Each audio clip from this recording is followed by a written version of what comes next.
그녀가 살해된 날을 심은 크롤리의 할머니 루스이 윗필드는 그녀의 정원을 위한 씨앗을 사고 있었습니다. 사랑의 노동 그곳에서 그녀는 단고추와 고구마를 심었습니다.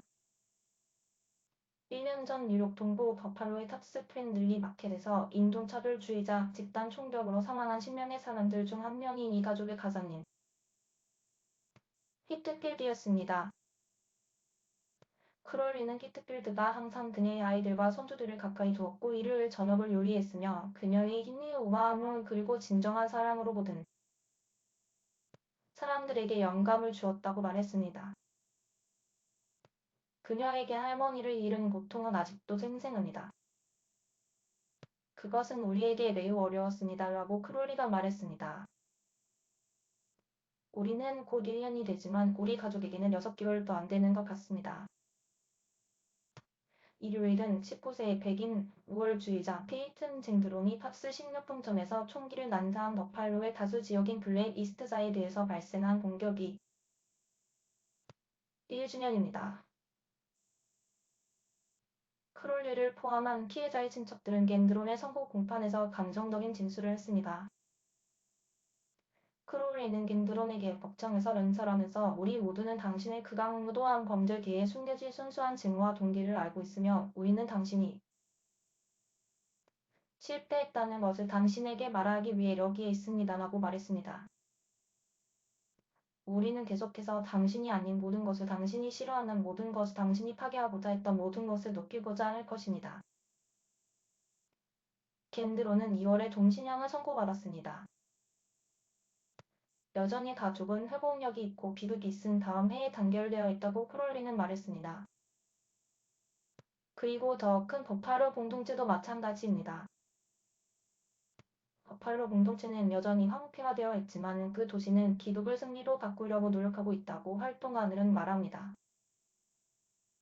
총기 난사 사건 이후 안전 기능을 강화하고 음식 제공을 강화해 리모델링한 팝스 식료품점은 동네가 정상으로 돌아왔고 차량 통행이 꾸준히 이어지고 있습니다.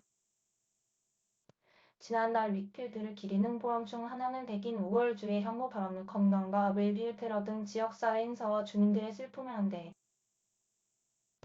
모아주는 음식 운동입니다. 대량 총기 난사 사건은 식량과 경제 안보의 불평등을 드러냈고 몇몇 단체들이 지역사회를 돕기 위해 개입했다고 버팔로 NAACP의 마크 블루 목사가 말했습니다. 서울시는 패널 토론과 추모식을 포함한 5.14 추모 주말을 위한 여러 행사를 개최하고 있습니다. 일부 주민들은 다시는 총기 난사 사건이 발생하지 않도록 증오와 정신질환의 총기 규제 등에 대한 해결책이 절실하다고 말합니다. 지난 6월 캐시 호철 뉴욕 주지사는 21세 미만의 모든 사람들에게 반자동 수총 구매를 금지하고 특정 직업에 종사하는 사람들을 제외하고는 방탄복 구매를 금지하는 것을 포함하는 주 총기법을 강화하는 법안에 서명했습니다. 호철은 또한 3월에 주 정부가 동부 버팔로의 정신건강 프로그램을 지원하기 위해 140만 달러를 할당할 것이라고 발표했습니다. 블루는 정신건강기금이 학교에 전달되어 더 이른 나이에 정신질환을 진단하고 치료할 수 있는 더 많은 자원이 있기를 희망합니다. 1년 후 우리 공동체는 더 강하고 더 응집력 있고 더 탄력적입니다. 라고 블루는 말했습니다. 우리는 긍정적인 변화를 위해 노력하고 있으며 그것이 하룻밤 사이에 일어나지 않을 것이라는 것을 알고 있습니다. 버팔로 시장 바이런 브라운은 주의 강력하고 신속한 대응에 감사하지만 연방 차원에서 조치가 필요하다고 말했습니다. 버팔로 학살 이후 전국적으로 수백 건의 총기 난사 사건이 더 발생했습니다. 올해만 해도 지금까지 200명이 넘었습니다. 브라운은 일부 연방 의원들은 무고한 미국인들이 이 총격 사건에서 총살당했을 때 계속 외면하고 있습니다. 라고 말했습니다. 1년 중 며칠보다 더 많은 총기 난사 사건이 발생하고 있습니다. 그래서 이 문제는 나아지는 것이 아니라 악화되고 있습니다. 인종차별주의자 학살로 어머니 제럴딘 탈리가 사망한 마크 탈리는 마흔이 버팔로에 온 날이라는 제목의 책을 출판할 것이라고 말했습니다. 그는 그의 어머니에 대한 가장 사랑스러운 기여도 그의 분노, 충격과 슬픔에 대해 이야기한 책을 할 것입니다. 탈리는 어머니가 살해된 희생자 중 한 명이고 총격이 사람들이 장난치는 것이 아니라는 것을 알게 되면 꽤 초현실적이고 어색한 경험을 하게 됩니다라고 말했습니다. 인종차별주의 테러범이 이곳에 와서 흑인들을 죽이려 했기 때문에 총격이 일어났습니다.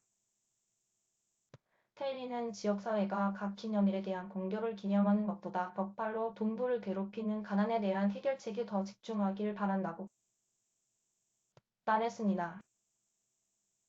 그는 또한 두 차원의 총기 규제가 대량 총격을 멈추기에 충분하지 않다고 생각합니다.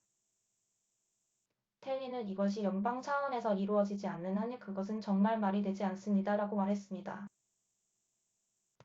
누군가는 다른 주로 가서 총을 가지고 돌아올 수 있습니다.